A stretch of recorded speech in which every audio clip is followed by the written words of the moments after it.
Here's your very confusing recap of Toronto's real estate market activity from April. In Toronto's core, sales increased by 16% from March, which is a fairly normal jump in sales at this time of year. Last year, for example, we saw a 13% increase in sales from March to April. And yet the total number of sales compared to April in other years is really, really low. Only one other April in at least the past 6 years had lower sales numbers, April 2020. So there's no question that interest rates are still holding back a ton of buyers from participating in the market. Meanwhile, new listings really jumped by 35%, putting us at the 9th highest amount of new listings for any month in at least the past 6 years. So now the balance between sales and new listings is at the lowest level for the month of April ever, including April 2020. That sales to new listing ratio of 36% very clearly indicates a buyer's market. And yet the balance between the amount of active inventory on the market and sales remained the exact same as March and February at 3. There are 3 months worth of inventory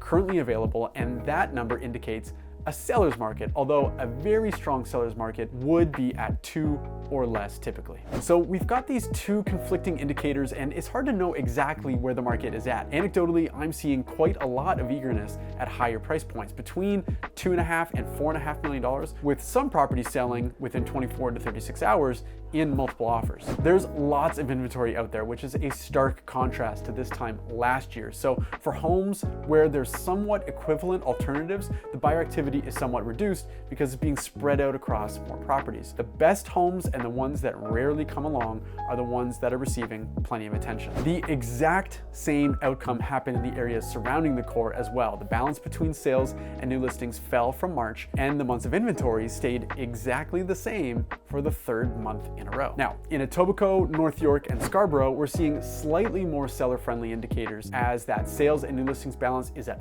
44% compared to the core's 36%. The 44 number indicates a balanced market teetering on becoming buyer-friendly. The outer areas have 2.2 months of inventory compared to the core's 3, so there's slightly less supply. No matter what way you slice it, the market is weird. Some places fly off the shelf, some sit. May is the last month before we head into the beginning of a usual summer slowdown, and I have no idea what to expect, but whatever does happen, I'll report back in a month. I'm Harnish, Toronto Real Estate Navigator with Bosley Real Estate. Thank you so much for your time. I appreciate you watching. Hit that bell, press the like button, make sure you don't miss any upcoming content.